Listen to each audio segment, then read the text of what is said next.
Yerusalem, 25 Juli 2025, pukul 14.32. Kota tua itu berdiri di bawah terik siang. Batu-batu dinding memantulkan panas, dan udara terasa berat seperti menunggu sesuatu yang belum terjadi. Di pusat kendali pertahanan udara, layar radar memancarkan cahaya hijau pucat, menangkap jejak langit yang sepi. Tiba-tiba, dari arah Laut Merah, muncul satu titik kecil, lamban dan samar. Operator menatapnya tanpa banyak khawatir, mengira itu hanya drone pengintai biasa.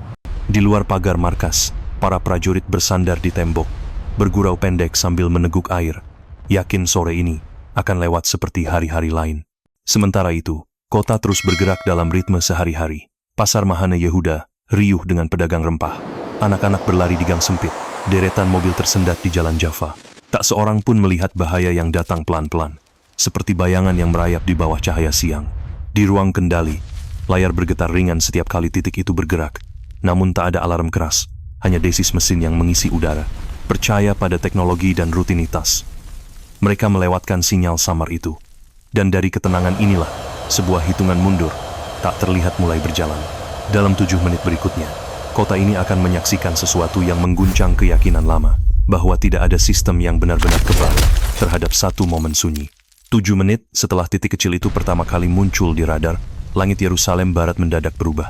Pukul 14.39, tanpa suara sirene panjang, benda yang tampak seperti drone pengintai itu membuka perut logamnya di ketinggian lebih dari 32,000 kaki. Dari sana, deretan siluet logam jatuh seperti hujan yang tidak membawa air, sebuah serangan yang tidak diumumkan, presisi, dan dingin. Kamera pengawas di distrik Haatika merekam momen itu.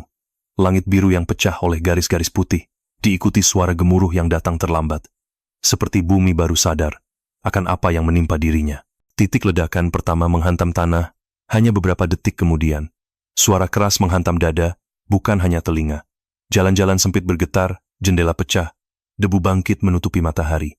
Dalam hitungan detik, 3 kilometer dari pusat jatuhnya rudal itu berubah menjadi lautan api. Api merayap di dinding, menyambar pepohonan, menyelimuti udara dengan bau logam dan semen yang terbakar. Di tengah zona itu berdiri rumah dinas wakil presiden Israel. Bangunan 3 lantai dengan pagar tebal dan kamera di setiap sudut. Bangunan yang dulu disebut benteng kecil, itu tidak bertahan lama. Di bawah tekanan gelombang ledakan, beton dan baja runtuh, seolah hanya tumpukan kertas. Lantai demi lantai ambruk ke dalam, meninggalkan lubang kosong di tanah yang berasap. Tidak ada yang bersuara saat itu, hanya ada kesadaran pahit. 7 menit bisa mematahkan keyakinan bahwa keamanan mutlak. Di balik asap, orang-orang menatap ke langit, mencari jawaban mengapa satu titik kecil di layar tadi mampu mengubah seluruh peta kota. Ledakan yang mengguncang distrik Haatika itu meninggalkan pemandangan yang seolah diambil dari film hitam putih, kecuali bau debu dan logam yang terbakar terasa nyata di udara. Rumah dinas wakil presiden Israel, yang selama ini disebut benteng pribadi, kini hanya tinggal kerangka. Beton bertulang retak seperti tulang tua. Kaca yang dulu memantulkan cahaya sore kini hancur berkeping-keping di atas aspal. Mobil lapis baja yang terparkir di halaman, simbol kekuatan dan perlindungan, terbakar hangus menjadi kerangka hitam, berasap. Petugas pemadam dan tim medis datang terlambat, karena jalan yang menuju lokasi tertutup reruntuhan. Dalam keheningan yang aneh, mereka menemukan 7 jenazah. Para pengawal dan 2 penasihat senior, yang beberapa jam sebelumnya duduk di meja rapat tanpa menduga bahwa hari ini adalah pertemuan terakhir mereka. Wakil presiden selamat hanya karena ia sedang berada di luar negeri. Sebuah kebetulan yang menimbulkan pertanyaan. Seberapa rapuhkah keamanan yang dibangun di atas keyakinan mutlak pada teknologi? Kerugian materi diperkirakan mencapai ratusan triliun rupiah. Lebih dari sekadar dinding dan atap, dokumen, rahasia, dan peralatan keamanan digital lenyap di bawah api. Di antara reruntuhan, petugas khusus bergegas mengumpulkan potongan hard disk, lembaran laporan, dan perangkat komunikasi yang meleleh sebuah upaya terakhir untuk menyelamatkan sisa-sisa rahasia negara. Kawasan yang selama ini dijaga ketat, dikelilingi pagar besi, kamera pengawas, dan lapisan keamanan elektronik, kini terbuka seperti halaman kosong.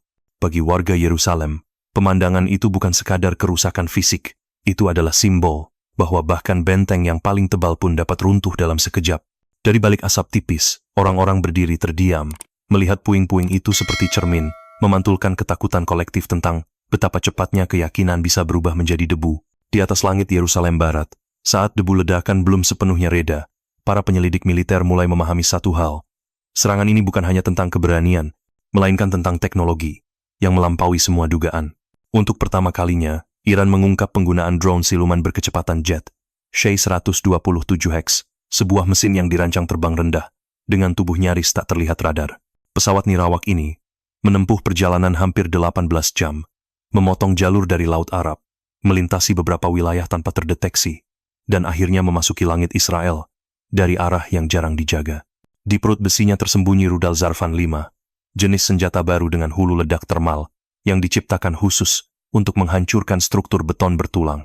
Tidak menargetkan kerumunan, tidak membabi buta. Serangan ini fokus pada satu titik dinding dan sistem pertahanan, sebuah bangunan yang diyakini tak bisa ditembus. Ketika rudal-rudal itu dilepaskan, jalannya nyaris sunyi, hanya jejak asap tipis di udara, lalu getaran seperti bumi yang bernafas dalam kepanikan. Bagi pengamat militer, metode ini mengejutkan bukan karena kekerasannya, melainkan kecermatannya. Selama bertahun-tahun, keamanan Israel dibangun dengan asumsi bahwa serangan datang dari atas garis pandang, keras dan langsung.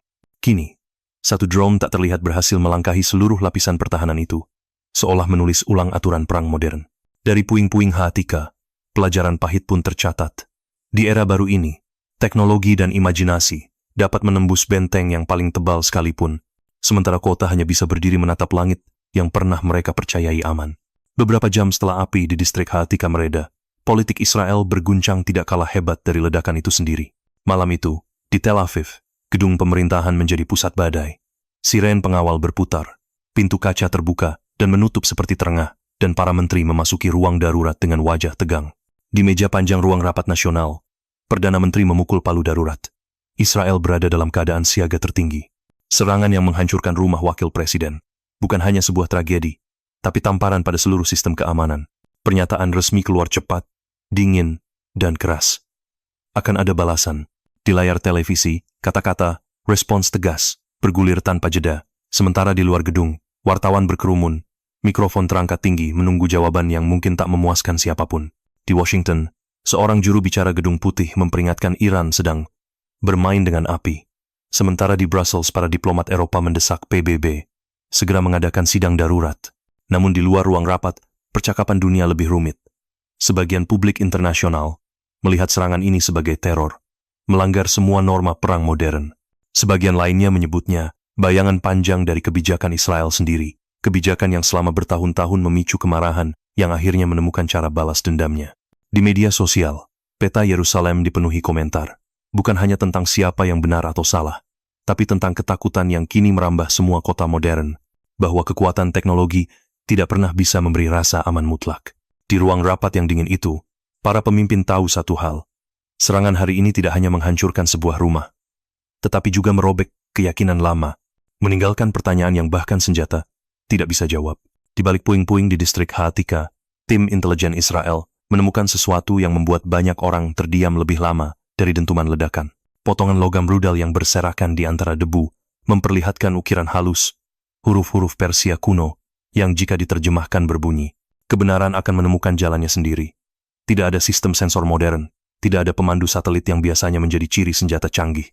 Menurut penyelidik awal, jenis rudal ini dijatuhkan murni mengandalkan gravitasi, seolah teknologi yang biasanya dingin dipadukan dengan keyakinan bahwa tangan tak terlihat akan menuntun arah jatuhnya. Sumber di kawasan Teluk menyebut bahwa sebelum diluncurkan, rudal-rudal itu telah melalui sebuah upacara sufi, dibasuh dengan air yang disebut suci, dan didoakan berjam-jam. Tidak ada yang tahu apakah ritual itu hanya simbolik atau benar-benar memengaruhi strategi perang. Tapi pesan yang dibawanya jelas bahwa serangan ini ingin dibaca bukan hanya sebagai tindakan militer, tetapi juga sebagai pesan moral. Perpaduan teknologi modern dan lapisan keyakinan kuno ini membuat dunia terdiam. Bagaimana mungkin perang abad 21 yang penuh algoritma dan radar masih memberi ruang bagi kepercayaan yang bersifat batin? Di Yerusalem, debu belum hilang, tapi pertanyaan itu sudah bergema di koridor kekuasaan. Apakah yang sedang diuji saat ini adalah kekuatan besi atau kekuatan keyakinan? Dari dinding retak bekas benteng itu, terlihat jelas bahwa perang kali ini bukan sekadar tentang target yang hancur, melainkan tentang cerita yang ditulis di langit sebelum rudal jatuh ke bumi. Malam itu, ketika api di distrik Ha'atika mulai padam dan bau logam terbakar masih menggantung di udara, Yerusalem berubah menjadi kota yang berjalan pelan di bawah beban kesedihan. Di depan reruntuhan rumah dinas wakil presiden, ribuan orang datang membawa lilin. Mereka tidak berteriak, tidak memegang spanduk, hanya berdiri dalam senyap, membiarkan cahaya kecil bergoyang di tangan, seperti bintang-bintang yang terperangkap di bumi. Jalan yang siang tadi, dipenuhi debu ledakan kini berubah menjadi altar terbuka, di mana doa-doa pelan terdengar lebih keras daripada pidato politik. Pagi berikutnya, 7 peti, jenazah berbalut bendera biru putih, digiring perlahan menuju pemakaman nasional di Herzl. 2 diantaranya milik pengawal pribadi yang selama bertahun-tahun berjalan satu langkah di belakang wakil presiden, dan kini langkah mereka terhenti untuk selamanya. Suara trompet duka menusuk udara dingin, dan di antara kerumunan yang mengenakan pakaian hitam, mata yang sembab menjadi saksi bahwa perang tidak pernah berhenti di medan tempur. Ia selalu kembali ke rumah. Gambar yang paling banyak dibagikan di seluruh dunia datang dari kamera seorang wartawan muda. Seorang anak perempuan duduk di atas potongan beton, memeluk boneka lusuh yang berlumuran debu dan bercak merah. Matanya kosong, bukan karena tidak mengerti, tapi karena mengerti terlalu cepat tentang apa itu kehilangan. Foto ini melintasi batas negara lebih cepat dari rudal yang menghancurkan rumah itu, memaksa orang-orang melihat bahwa di balik semua strategi dan laporan militer, yang runtuh paling dulu adalah kehidupan biasa. Dan di Tel Aviv, wakil presiden berdiri diam di halaman kantor pemerintahan. Pakaian hitamnya seperti menelan tubuh yang dulu tegar. Ia tidak berbicara banyak kepada kamera. Diamnya justru lebih berat. Semua yang pernah dekat dengannya kini tinggal nama di batu nisan. Dari titik ini, perang kehilangan bentuk heroiknya dan menjadi cermin dingin, memantulkan kembali wajah manusia yang hancur di bawah puing-puing bangunan. Di penghujung cerita ini, setelah api padam dan puing-puing dibersihkan, Yerusalem kembali sunyi seperti kota yang menahan napas. Jalan di distrik Haatika, yang kemarin penuh asap dan jeritan, kini hanya dipenuhi batu dan bayangan orang-orang yang berjalan pelan, seolah takut menginjak kenangan. Serangan yang menghancurkan rumah dinas wakil presiden itu tidak hanya merobohkan dinding beton, tapi juga meruntuhkan keyakinan lama, bahwa keamanan bisa dibangun semata-mata dengan senjata, radar, dan tembok tinggi. Banyak analis menyebut peristiwa ini sebagai cermin rapuhnya kekuatan militer di zaman modern. Teknologi yang selama ini diandalkan ternyata tidak bisa menahan takdir yang datang dari langit. Dan di balik semua rencana pertahanan, pertanyaan yang lebih besar kini menggema. Apakah strategi yang terus-menerus mengandalkan kekuatan senjata benar-benar melindungi? Atau justru membawa negeri ini semakin dekat ke tepi jurang?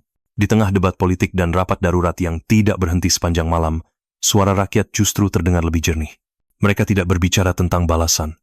Mereka hanya menyalakan lilin, menyebut nama-nama orang yang hilang, dan memandang masa depan dengan mata yang lelah. Dari imajinasi seorang anak yang kini tidak lagi punya rumah, hingga tatapan hampa wakil presiden yang berdiri sendirian, semuanya bercerita tentang kenyataan pahit, bahwa perang ini, seperti semua perang, tidak benar-benar punya pemenang. Saat kamera menutup frame, kota Yerusalem terdiam.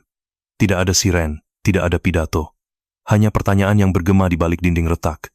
Dalam perang ini, siapa yang benar-benar menang? Karena yang tersisa hanyalah anak-anak yang kehilangan ayah, dan pertanyaan-pertanyaan yang tak satu pun radar bisa menjawabnya. Simpan video ini, bagikan, dan tinggalkan komentar Anda. Kadang, perubahan dimulai bukan dari senjata, tetapi dari keberanian kita untuk bertanya.